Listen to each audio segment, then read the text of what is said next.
We all learned that 5 is prime. After all, the only way to factor 5 is into 1 and itself. No, it isn't. Yes, it is. No. Yes. No. What? Then can you prove it mathematically? Well, instead of the integers, let's consider the Gaussian integers, or z adjoins I. What do you mean by that? What do you mean by gosh? Gaussian integers. You can think of the Gaussian integers as the complex numbers that are lattice points, or as the complex numbers where the real and imaginary parts are integers. Notice that working in the Gaussian integers, 5 factorizes as 1 plus 2i times 1 minus 2i. So 5 can't be prime. But how did you get that? In fact, what do you even mean when you say a number's prime? A number is prime when it only has a trivial factorization. For example, a trivial factorization of 6 in the integers would be 6 times 1, or minus 1 times minus 6. An example of non-trivial factorization of 6 would be something like 3 times 2, or minus 3 times minus 2. In general, suppose m factors into a and b. Then this factorization is said to be trivial if a or b is a unit. That is, an element with a multiplicative inverse. In the integers, we can prove that 1 and minus 1 are units. Now, in the Gaussian integers, we can think of a unit as something that has a magnitude 1. So now we know that 1 and minus 1 are still units, but these are not all the units. Let's look at this picture. Here we see that the modulus of I and minus I are also 1, so they're also units. We can think of norm as a measure of size. If we look at the plane, an intuitive way to measure the size of a Gaussian integer would be to calculate its distance from the origin. However, this isn't always an integer, and integers are nicer to work with. So let's set the norm to be the square of this distance. Oh, in fact, this preserves multiplication. If 5 only factors into a and b, then 5 should equal to a times b. So norm of 5 equals norm of a times norm of b. Now, by our formula, norm of 5 is 25. If 5 factors non-trivially, then norm of a and norm of b should not equal to 1. So norm of a is norm of b, which is 5. We notice that norm of 1 plus 2i and norm of 1 minus 2i are both 5. Expanding out gives a non-trivial factorization, which proves that 5 is not a prime. Yeah, it was easy for z adjoin I then. But what about other number systems? What about z adjoin cube root of 2? What's that? Okay, it's called z adjoin cube root of 2. Let's first consider z adjoin x, where x is a transcendental variable. Z adjoin x is the set of all polynomials in terms of x with integer coefficients. With z adjoin cube root of 2, we can take x equals cube root of 2. Usually the polynomials can have many coefficients since they can have arbitrarily large degrees.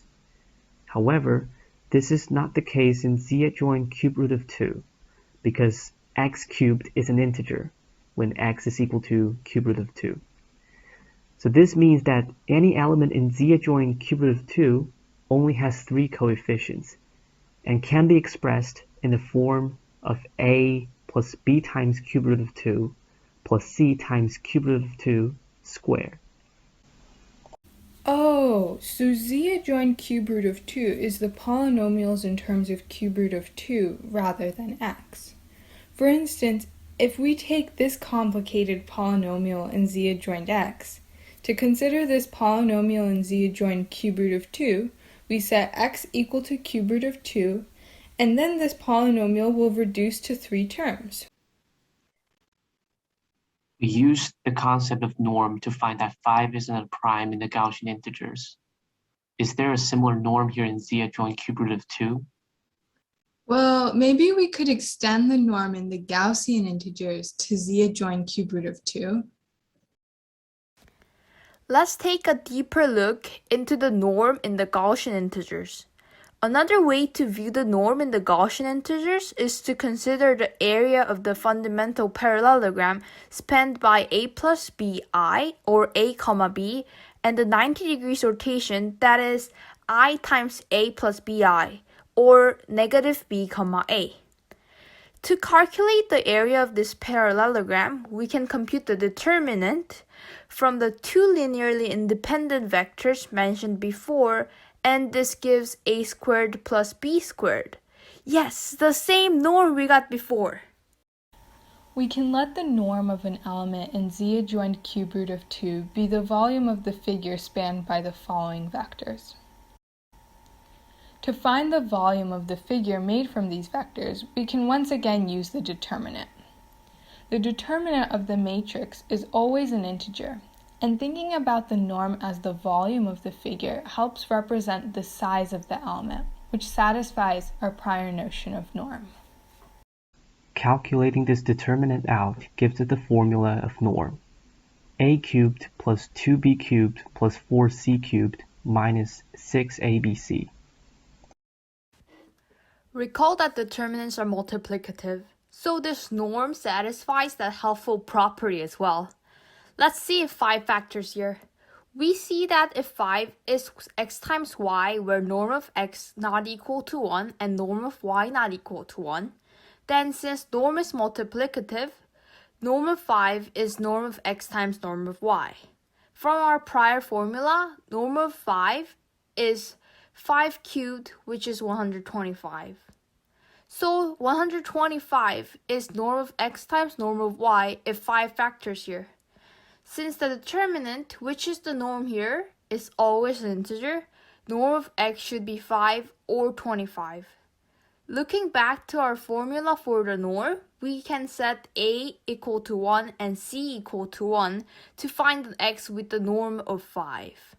This x is 1 plus cube root of 4. Let's see if we can find a valid y where xy equals 5. Let y be a general element of z adjoined cube root of 2. Then, substituting y gives the following expression for 5. We can solve to find the coefficients of the terms of y and get y equals 1 plus 2 cube root of 2 minus cube root of 4. So, 5 factorizes. Wow, 5 is not a prime in z adjoined cube root of 2. Let's take a deeper look at how this is reflected geometrically. Notice that any element in z adjoined cube root of 2 is associated with a matrix whose determinant gives it the norm. Therefore, one can also identify the multiplication of numbers with the matrices applied on the fundamental parallelepiped. In this case, 5 can be represented by a cube with side length 5, and its two factors can be identified with the two parallelepipeds obtained by applying the corresponding matrices to the unit cube. Let's see what if we apply these matrices sequentially. First, let's start with 1, the unit cube. We apply the matrix for 1 plus cube root of 4 to transform it to this small parallelepiped. This represents 1 times 1 plus cube root of 4. Then, after we apply the matrix for the other factor, we see that the resulting parallelepiped is the same as applying the matrix associated with 5. Well, what if we interchange the order of factors? Well, again, start with the unit cube. We apply the matrix of 1 plus 2 times cube root of 2 minus cube root of 4, which gives us a different parallelepiped. But after applying the matrix for the other factor 1 plus cube root of 4, we see that the result is the same. This is intuitively true because we know that the norm represented by the volume of parallelepiped is multiplicative and commutative. But geometrically, this non-triviality of factorization of 5 is reflected on the ability to transform a non-trivial parallelepiped to the one that represents 5 using a matrix of the desired form and with all integral entries. Now, using these matrices, we can generalize this idea of finding a norm to any number systems of the form z adjoint n through the d for any integers n and d. From trying to answer a rather simple question of whether 5 is a prime, we were able to make an interesting connection between the norm and the fundamental object through the connection between geometry and algebra. Let's conclude with a quote from Sophie Germain. Algebra is but written geometry.